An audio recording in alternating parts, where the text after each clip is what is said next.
मी आपल्या संपूर्ण प्रेक्षकांचं words of hope या आत्मिक कार्यक्रमामध्ये स्वागत करतो.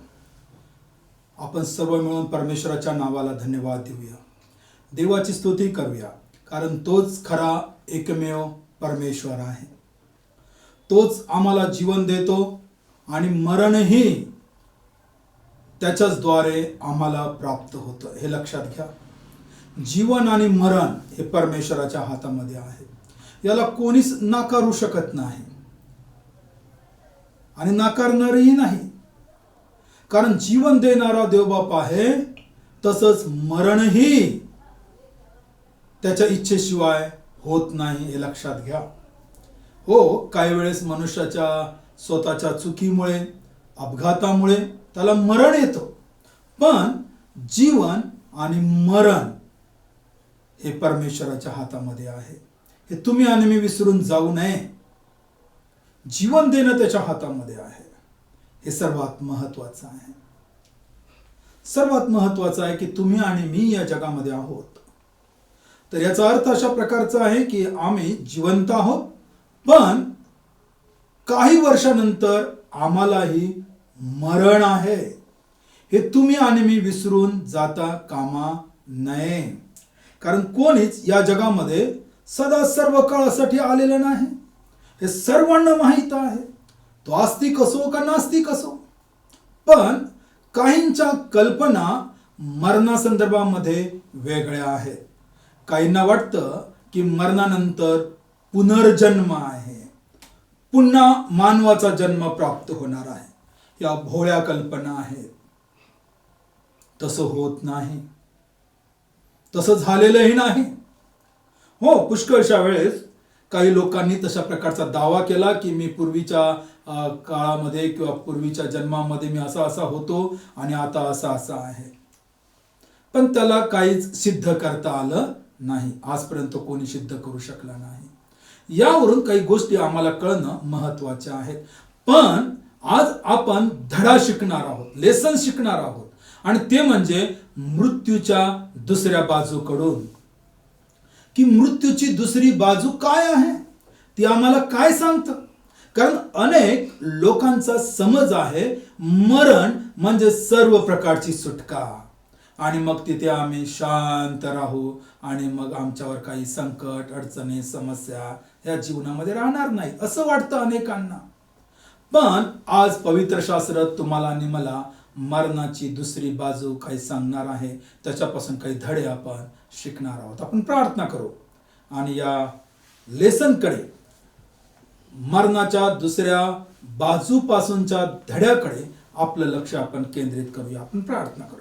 स्वर्गीय महान परमेश्वरा, आम्ही तुझ्या नावाला धन्यवाद देतो. स्वर्गीय बापा, संपूर्ण प्रेक्षक आज तुझं वचन ऐकण्यासाठी प्रभू ते आपल्या टीव्ही संचा समोर आहेत. त्यांच्यावर तू आपला आशीर्वाद पाठव. त्याचप्रमाणे स्वर्गीय बापा, हा कार्यक्रम आणि इतरही कार्यक्रम जेव्हा यूट्यूबवर उपलब्ध आहेत, वर्ड्स ऑफ होप परमेश्वरा यूट्यूब चॅनलच्या द्वारे, तेही कार्यक्रम पाहणारे यांना सुद्धा तू आशीर्वादित कर स्वर्गीय बापा. पण प्रभू, आजचा संदेश ज्यांनी ऐकण्यासाठी तयारी केलेली आहे त्यांना तुझी कृपा दया त्यांच्यावर असू दे. त्याचप्रमाणे मला तू सहाय्य कर की प्रभू, या वचनाबद्दल, या संदेशाबद्दल योग्य रीतीने फोड करून अनेकांपर्यंत तुझं वचन घेऊन जात असताना तू विशेष प्रकारे तुझी कृपा पुरव, सहाय्य कर आणि मदत कर. आमचा धन्य तारणारा प्रभू येशू याच्याच द्वारे ही प्रार्थना केली म्हणून तू ऐक. आमेन. पवित्र शास्त्रामध्ये विशेष प्रकारे लूका वर्तमान याचा 16वा अध्याय आणि 19 ते 31 या वचनामध्ये प्रभू येशूने दाखला सांगितलेला आहे. तो दाखला आहे. लक्षात घ्या, दाखला म्हणजे सर्वांना माहित पाहिजे, हा दाखला आहे. याचा अर्थ की या दाखल्याच्या द्वारे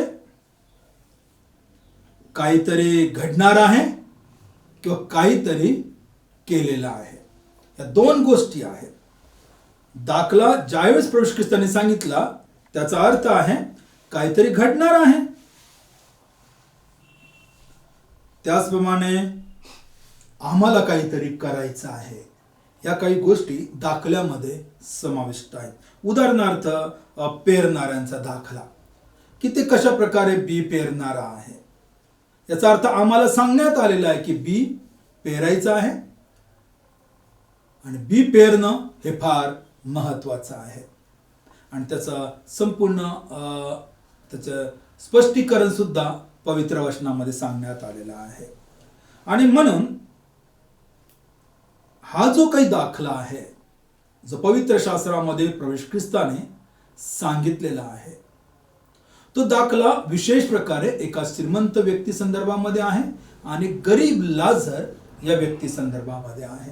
त्या दाखल्यामध्ये प्रवेश ख्रिस्ताने सर्वांना समजावून सांगितलं की असा एक प्रकारचा व्यक्ती होता, ख्याली खुशालीमध्ये राहत होता, तलम वस्त्र परिधान करीत असे आणि त्याच्या समोर एका दरिद्री लाजराला, गरीबाला टाकण्यात आलं आणि ते जे काही उष्ट वगैरे त्याच्या मेजावरून खाली पडत होतं त्यावर तो त्या ठिकाणी आपली भूक भागवीत असे, पण कुत्रेही त्याच्या अवतीभोवती असत आणि ते त्याचे फोड चाटीत होते असं तिथे सांगण्यात आलेलं आहे. म्हणजे ती अवस्था दाखवण्यात आलेली आहे. प्रवेश ख्रिस्त दाखला सांगत असताना श्रीमंताची अवस्था आणि गरीबाची अवस्था अशा प्रकारचं चित्र आमच्या डोळ्यासमोर उभा करतो.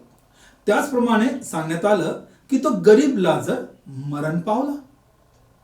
गरीब लाजर मरण पावला आणि ते स्पष्ट शब्द आलेला आहे, देवदूतांनी सरळ त्याला अब्रामाच्या उराशी नेऊन ठेवलं. म्हणजे तेथे असं लिहिण्यात आलं नाही की त्याला पुरण्यात आलं किंवा त्याचा उत्तर कार्य झालं. हा दाखला आहे, लक्षात घ्या. दाखला म्हणजे एक गोष्ट की ज्याद्वारे आम्हाला काही गोष्टी कळतात. समर्पक अशा प्रकारचं उदाहरण देणे की त्याद्वारे अनेकांना आपोआप काही गोष्टींची जाणीव होते. आणि प्रवेश ख्रिस्त दाखल्यांनी जे दृष्टांताच्या द्वारे लोकांसंगती बोलत असे, ही त्याची शिकवण्याची पद्धत होती. मानवाला दाखले आवडतात. मानव दाखले ऐकून पुष्कळशा गोष्टी समजून घेतो. आजही आम्ही पाहतो काही जे समाज सुधारक आहेत आणि पुष्कळशा वेळेस ते जेव्हा समाज प्रबोधन करतात तेव्हा ते काही गोष्टी सांगतात आणि त्या बरोबर लोकांना लागू असतात आणि त्या लोकांना कळतात आणि मग त्याद्वारे लोकांना समजून येतं की हे आमच्याच बद्दल बोलत आहे आणि आम्हाला यांना यातून काहीतरी सांगायचं आहे. हे लक्षात घ्या. कधी कधी जर कोणाला सरळ बोललं किंवा स्पष्ट सांगितलं तर आवडत नाही. आणि म्हणून ही एक पद्धत जी प्रवेश ख्रिस्ताने विशेष प्रकारे वापरलेली आहे आपल्या शिकवण्यामध्ये, ती विशेष प्रकारे अनेक प्रचारकांनी आणि उपदेशकांनी वापरावी यासाठी की लोकांना आपोआप समजून येतं त्यांच्या चुका, त्यांची वाहवा, त्यांची जे काही करायचं आहे ते तुम्ही दाखल्याच्या स्वरूपामध्ये किंवा एखाद्या उदाहरणाच्या द्वारे स्पष्ट करू शकता आणि करीत आहात, त्याबद्दल तुमचं अभिनंदन. पण त्याचप्रमाणे येथे सांगण्यात आलं की त्याला देवदूतांनी घेतलं आणि अब्रामाजवळ नेऊन ठेवलं लाजराला. अब्राम सुखलोकात असणारा, विश्वासणाऱ्यांचा पिता, त्याच्या जवळ डायरेक्ट या गरीब लाजराला एंट्री मिळाली. म्हणजे गरीब लाजर सरळ त्याच्याजवळ गेला असं सांगण्यात. नंतर सांगितलं कालांतराने तो श्रीमंतही मनुष्य मरण पावला आणि मग त्याची उत्तर क्रिया झाली. म्हणजे त्याचा संपूर्ण विधी तंतोतंत पार पडला. जसा करायला पाहिजे तसा करण्यात आला, त्या पद्धतीने, त्या काळाच्या पद्धतीने. पण नंतर तो दुसऱ्या ठिकाणी दिसून येतो आम्हाला मरण पावल्यानंतर. मरणाची दुसरी बाजू लक्षात घ्या. मरण झाल्यानंतर तो कबरेमध्ये नाही तर तो तेथे एका वेगळ्या ठिकाणी आहे. तो कोणत्या ठिकाणी आहे ते आपण वचनामध्ये पाहणार आहोत. म्हणजे तुम्हाला कळून येईल की नेमका तो कुठे गेला. आता आपण पाहिलं की जो लाजर आहे तो विशेष प्रकारे अब्रामाच्या उराशी गेलेला आहे. पण हा जो व्यक्ती आहे तो कोठे गेला तिकडे आपण लक्ष देऊया. लूका वर्तमान याचा 16वा अध्याय 19 ते 31 ही वचने, पण आपण पूर्ण वाचणार नाही, पण त्यामध्ये आपण पाहूया. तेथे सांगण्यात आलं, श्रीमंतही मेला व त्याची उत्तर क्रिया करण्यात आली. तो अधोलोकात यातना भोगीत असताना. इथे स्पष्ट शब्द आलेला आहे की तो यातना भोगीत आहे. अधोलोक, हेरिस हा शब्द आहे. पॅराडाईज, सुखलोक हा सुद्धा शब्द आहे पवित्र शास्त्रामध्ये. आणि तेथे गरीब लाजर आहे अब्राहामासोबत. आणि दुसऱ्या ठिकाणी हा श्रीमंत व्यक्ती आहे जो यातना भोगीत आहे. आणि मग त्या श्रीमंत व्यक्तीमध्ये आणि अब्राहामध्ये त्या ठिकाणी संभाषण झालेलं आहे. ते संभाषण काही साधारण नव्हतं, जसं आपण बोलतो तशा प्रकारचं नाही.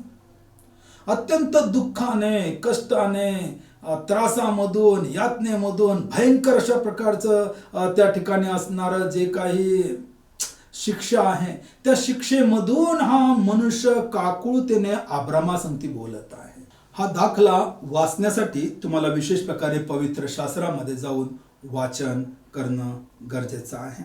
कारण हे जे काही मृत्यू आहे त्याची दुसरी बाजू आम्हाला काहीतरी शिकवते किंवा काहीतरी दाखविते. सर्वात महत्वाचं आहे की या मृत्यूची दुसरी बाजू आम्हाला दाखवते की वैश्विक तारण खोटारडा आहे. वैश्विक तारण. काही लोक काय म्हणतात, आम्हाला सांगतात की कोणी कोणत्याही मार्गाने गेलं तरी त्याला आपापल्या मार्गाने मुक्ती मिळेल, म्हणजे मोक्ष मिळेल, तारण मिळेल आणि तो स्वर्गामध्ये जाऊ शकतो. कोणत्याही मार्गाने जा. म्हणजे काही लोक म्हणतात विश्वची माझे घर, म्हणजे कोणताही मार्ग आम्ही निवडला तरी चालेल.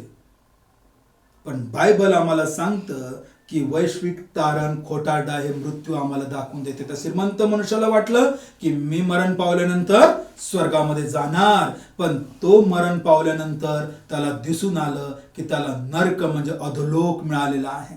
आणि प्रभू ख्रिस्ताने दाखवून दिलं, दाखल्याच्या द्वारे समजावून सांगितलं की कशा प्रकारची स्थिती आहे. या मरणानंतरची दुसरी बाजू कुठे दिसणार आहे आम्हाला. एक तर आम्ही सुखलोकामध्ये, नाहीतर आम्हाला अधोलोकामध्ये जावं लागणार आहे. आणि आमचे कृत्य आम्हाला तेथे घेऊन जाणार आहे. योग्य कृत्य करणारे सुखलोकामध्ये आणि वाईट कृत्य करणारे अधोलोकामध्ये. हे सांगण्याची काही आम्हाला स्पष्ट करण्याची गरज पडणार नाही, कारण हे सर्वांना समजून येतं. सर्वांना माहित आहे की वाईट कृत्य करणाऱ्यांना काय मिळणार आहे. अनेकांच्या काही शास्त्रामध्ये स्वर्ग आणि नरक यांच्याबद्दलच्या कल्पना किंवा गोष्टी लिहिण्यात आल्या नाहीत, पण त्यांच्या मनामध्ये हे रुजवण्यात आलेलं आहे की स्वर्ग आहे आणि नरक आहे. जे पुनर्जन्मावर विश्वास ठेवतात तेही म्हणतात की स्वर्ग आहे आणि नरक आहे. याचा अर्थ त्यांचा गोंधळ झालेला आहे, पण स्पष्टपणे ते बोलतात की स्वर्ग आहे आणि नरक आहे. वचन यावेळेस आपण वाचूया. इब्रिकरास पत्र याचा 5वा अध्याय आणि 8व आणि 9व वचन काय सांगत आहे. इब्री लोकास पत्र याचा 5वा अध्याय 8 आणि 9व वचन.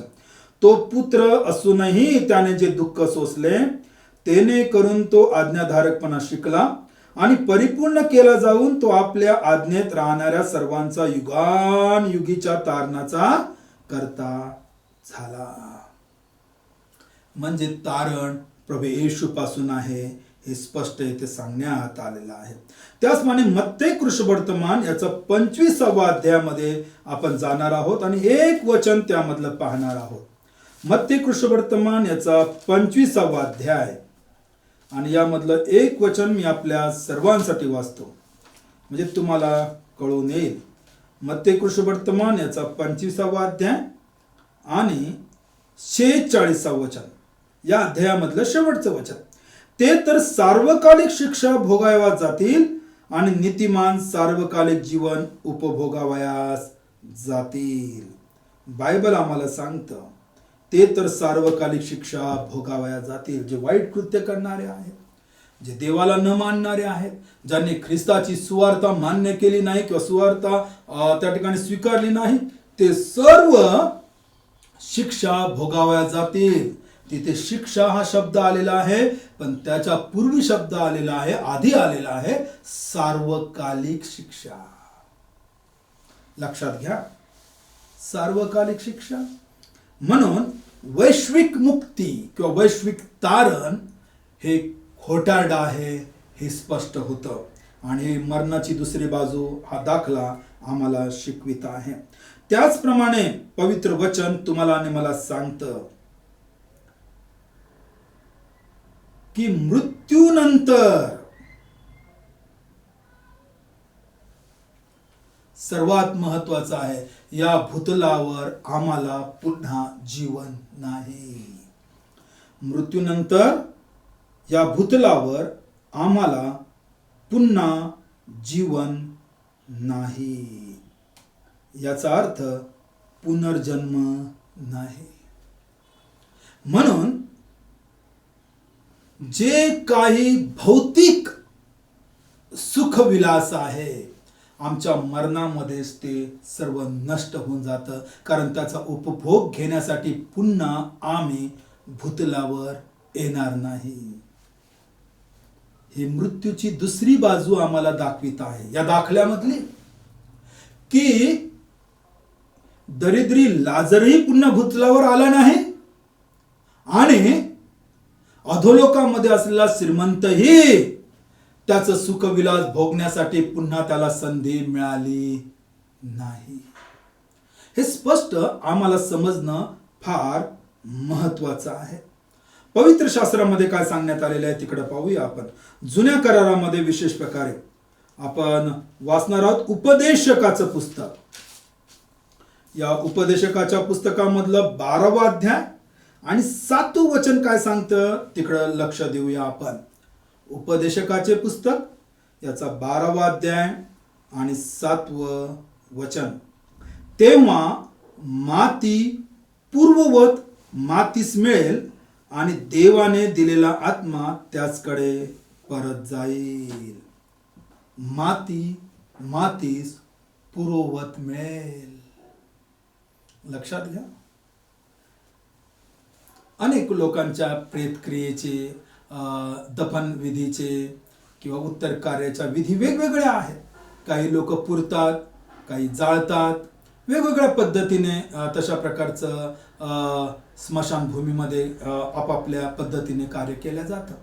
पण लक्षात घ्या, जाळलं किंवा पुरलं तरीही त्या व्यक्तीची शेवटी माती बनते, राख बनते आणि मातीला जाऊन तो मिळतो. पण त्याचा आत्मा जो आहे तो देवाकडे वापस जातो. याचा अर्थ आम्हाला आत्मा आहे. म्हणून दरिद्री मनुष्य मरण पावला तो सुखलोकात आहे. श्रीमंत मनुष्य त्याची उत्तर क्रिया झाली पण तो आता अधोलोकात दिसत आहे. म्हणजे त्याचा आत्मा जो आहे तो अधोलोकामध्ये त्या ठिकाणी व्याकुळ झालेला आहे आणि यातना भोगीत आहे. लाजराचा आत्मा आनंद उपभोगत आहे अब्राहमासोबत. याचा अर्थ तुम्ही आणि मी समजून घेणं फार आवश्यक आहे आणि फार महत्वाचं आहे.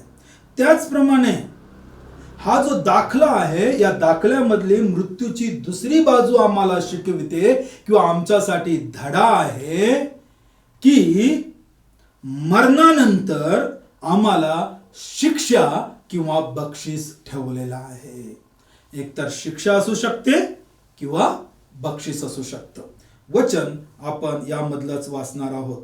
लूका वर्तमान यामध्ये विशेष प्रकारे आपण 16वा अध्याय काढूया आणि या 16व्या अध्यायामधलं वचन मी आपल्यासाठी वाचतो. यामधली 2 वचन 22 आणि 23 वचन काय सांगत आहे इकडे लक्ष द्या. लूका वर्तमान याचा 16वा अध्याय 22 आणि 23 वचन. बुक ऑफ लूक चॅप्टर 16 वर्स 22 and 23 काय सांगत आहे इकडे लक्ष द्या. पुढे असे झाले की तो दरिद्री माणूस मेला आणि देवदूतांनी त्याला अब्रामाच्या उराशी नेऊन ठेवले. श्रीमंतही मेला व त्याची उत्तर क्रिया करण्यात आली. तो अधोलोकात यातना भोगीत असताना त्याने आपली दृष्टी वर करून अब्राम व त्याच्या उराशी बसलेला लाजर यांना दुरून पाहिले. म्हणजे शिक्षा आणि बक्षीस, पनिशमेंट अँड रिवॉर्ड्स, हे स्थापित आहे, हे ठरलेलं आहे. जर आम्ही योग्य कार्य केलं तर आमच्यासाठी बक्षीस आहे आणि प्रभू ते देणार आहे. जीवनी मुकुट, सार्वकालिक जीवन हे बक्षीस आहे. पण जर आम्ही प्रभूचा स्वीकार केला नाही, खऱ्या देवाला मान्यता दिली नाही, तर पनिशमेंट ठरलेली आहे आणि ती म्हणजे नरक आहे. सार्वकालिक नरक, म्हणजे येथेही पुनर्जन्म नाही. काही लोकांना चुकीचं शिक्षण आलेलं आहे, त्याच्यामुळं त्यांना जसं पाहिजे तसं जीवन ते जगतात. त्यांना वाटतं की नाही, पुन्हा आम्ही मानवाच्या जीवनामध्ये येणार आहोत. आणि काही लोक म्हणतात नाही, मानवी जीवन मिळाल्यानंतर याच्यामधून सुटका नाही, आम्हाला असं या चक्रामध्ये फसवत राहावं लागतं वारंवार वारंवार वारंवार. पण मी तुम्हाला सांगतो, तुम्ही चुकीच्या शिक्षणामध्ये किंवा कल्पनेमध्ये आहात. पवित्र शास्त्रामध्ये स्पष्ट सांगण्यात आलं की देवाने या सृष्टीचा एकदा नाश केलेला होता पाण्याने आणि फक्त 8 लोक वाचलेत. आणि आता प्रभू या संपूर्ण सृष्टीचा नाश करणार आहे अग्नीने. याची चेतावणी आणि याचं स्पष्ट वचन प्रभूच्या वचनामध्ये म्हणजे पवित्र शास्त्रामध्ये आलेलं आहे. त्याचा न्याय ठरलेला आहे प्रत्येक व्यक्तीचा. आणि बायबल आम्हाला सांगतं की पुनरुत्थान आहे, पण पुनर्जन्म नाही. पुनरुत्थान आहे, पुनर्जन्म नाही. आणि म्हणून जे पुनर्जन्माच्या विळख्यामध्ये पडलेले आहेत त्यांच्यासाठी सांगणं आहे की हे जीवन तुम्हाला एकदाच मिळालेलं आहे, त्यानंतर न्याय आहे, जजमेंट आहे. बायबल आम्हाला सांगतं की स्वर्ग ही एक खरी जागा आहे, ही काही मनगडंत कहाणी नाही. काही लोक विशेष प्रकारे निराशेमध्ये ग्रस्त होतात आणि त्यांच्या मुखातून शब्द निघतो, त्यांच्या मुखामधून शब्द निघतो आणि ते म्हणतात स्वर्ग कोणी पाहिला आहे का नाही, नरक इथं सर्व भोगावं लागतं, इथं जात. हे निराशेचे शब्द आहेत. पण स्वर्ग आहे. आणि जे असे बोलतात त्यांना नरकामधून ते कळणार आहे की स्वर्गाची जागा आम्ही गमावली आमच्या मूर्खपणाच्या शब्दामुळे. आम्ही देवावर रुष्ट झालो, देवाविरुद्ध कार्य करायला लागलो आणि देवाविरुद्ध बोलू लागलो, देव समजूनही. मी तुम्हाला सांगतो की मद्रास जो भाग आहे, आता त्याला चेन्नई म्हणतात, पूर्वी मद्रास हे त्याचं नाव होतं, आता चेन्नई नाव आहे साऊथ इंडियामध्ये, तामिळनाडूची राजधानी.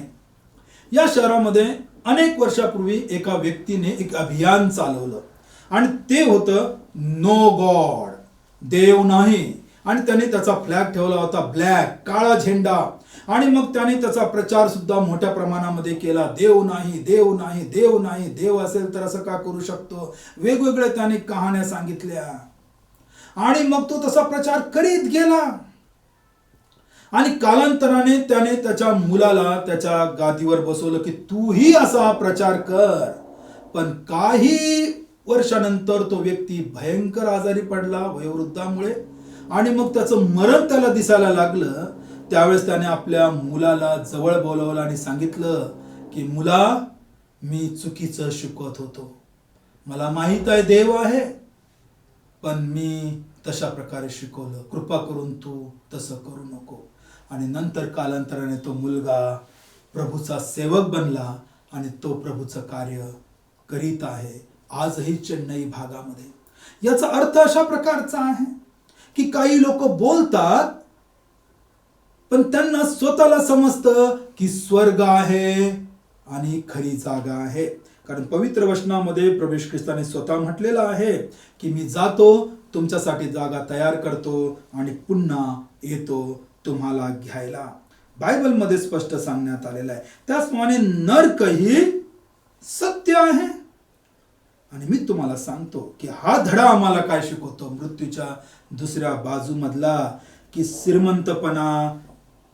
श्रीमंतपणामुळे आम्ही सार्वकालिक जीवन विकत घेऊ शकत नाही.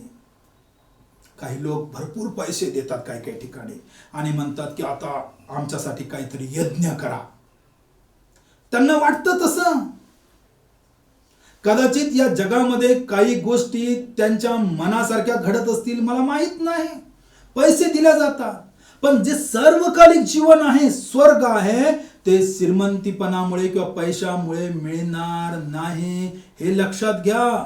तुम्ही श्रीमंत असा की गरीब असा, पण जर तुम्ही प्रभूमध्ये आहात तर तुम्ही सुखलोकामध्ये म्हणजे स्वर्गामध्ये नक्की तुमचा प्रवेश होणार आहे.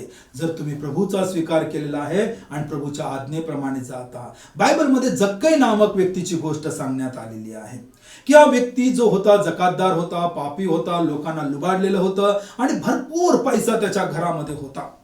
आणि मग प्रभू येशू ख्रिस्त त्याच्या गावामध्ये आला आणि मग त्याला प्रभू येशू ख्रिस्ताला पाहण्याची ओढ निर्माण झाली. आणि मग त्या बायबल आम्हाला सांगतं की तो ठेंगणा असल्यामुळे त्याला दिसत नव्हतं प्रभू येशू ख्रिस्ताचा चेहरा किंवा प्रभू येशू ख्रिस्ताचं स्वरूप त्याला पाहायचं होतं. त्यासाठी तो उंबराच्या झाडावर चढला आणि तेथून तो प्रभू येशू ख्रिस्ताला पाहू लागला. आणि बायबल सांगतं त्या झाडाजवळ आल्यानंतर प्रभू येशू ख्रिस्ताने त्याचं नाव घेऊन त्याला म्हटलं, जक्कया खाली उतर, मला तुझ्या घरी यायचं आहे. हे शब्द त्यासाठी फार महत्वाचे होते. तो ताबडतोब घरी गेला, प्रभू येशू ख्रिस्ताचं स्वागत केलं आणि जसं प्रभू येशू ख्रिस्ताच्या घरामध्ये आला, त्याच्या घरामध्ये त्याने जे काही लुबाडणूक करून ठेवलेलं होतं ते सर्व त्याने वापस केलं आणि प्रभू येशू ख्रिस्ताने उद्गार काढले, आज या घराला तारण प्राप्त झालेलं आहे. म्हणजे श्रीमंतीपणा किंवा पैसा सार्वकालिक जीवन विकत घेऊ शकत नाही. हे मरणाचा दुसरा बाजू आम्हाला शिकवते. त्याचप्रमाणे आपण आपल्या नातेवाईकांसाठी तारण मिळू शकत नाही किंवा जे मेलेले आहेत त्यांच्यासाठी काही यज्ञ किंवा काही विधी किंवा रूढी किंवा बाप्तिस्मा घेऊन आम्ही त्यांचं तारण देऊ शकत नाही. हा वैयक्तिक प्रश्न आहे. नातेवाईकांनी स्वतःहून स्वीकार केला तर त्यांचं तारण आहे. आम्ही स्वतः स्वीकार केला तर आमचं तारण आहे. पण जे मेलेले आहेत त्यांच्यासाठी आता संधी नाही, दुसऱ्यांदा संधी नाही. ही मरणाची दुसरी बाजू आम्हाला शिकवते या धड्याच्या द्वारे. कारण तो श्रीमंत मनुष्य बोलला की अब्राहमा, लाजराला माझ्या घरी पाठव, कारण माझे 5 भाऊ तेथे आहेत, त्यांनी इथे येऊ नये, म्हणजे अधोलोकामध्ये येऊ नये. म्हणून हा जर याने सांगितलं तर कदाचित ते बदलतील, पश्चाताप करतील. अब्रामाने म्हटलं, आता पुन्हा संधी नाही. त्यांच्याजवळ देवाचं वचन आहे, संदेष्टे आहेत. जर बदलायचं तर ते बदलू शकतात. आज तुमच्यापर्यंत देवाचं वचन आलेलं आहे. मरणाची दुसरी बाजू आज तुम्हाला सांगण्यात आलेली आहे. त्यातून तुम्ही धडा घ्यावा आणि प्रभूकडे वळावं, हीच माझी इच्छा आहे. प्रभू करो या वचनाच्या द्वारे तो तुम्हाला आशीर्वादित करो. आपण प्रार्थना करू. स्वर्गीय महान परमेश्वरा, तुझं वचन आमच्यापर्यंत पोहोचलेलं आहे. प्रभू, या मरणाच्या दुसऱ्या बाजूचा धडा आज आम्हाला शिकायला मिळाला, त्याबद्दल आम्ही तुझे आभार मानतो. अनेकांना परमेश्वरा तू जागृतीचं वचन दिलेलं आहे. त्यांनी परमेश्वरा समजून घ्यावं की न्याय आहे आणि न्यायदाता फक्त तू आहेस. त्याबद्दल मी तुझ्या नावाला धन्यवाद देतो. प्रभू, ये आम्हा सर्वांवर तुझी दया आणि कृपा असू दे. आमचा धन्य तारणारा प्रभू येशू याच्याच द्वारे ही प्रार्थना केली म्हणून तू ऐक. आमेन.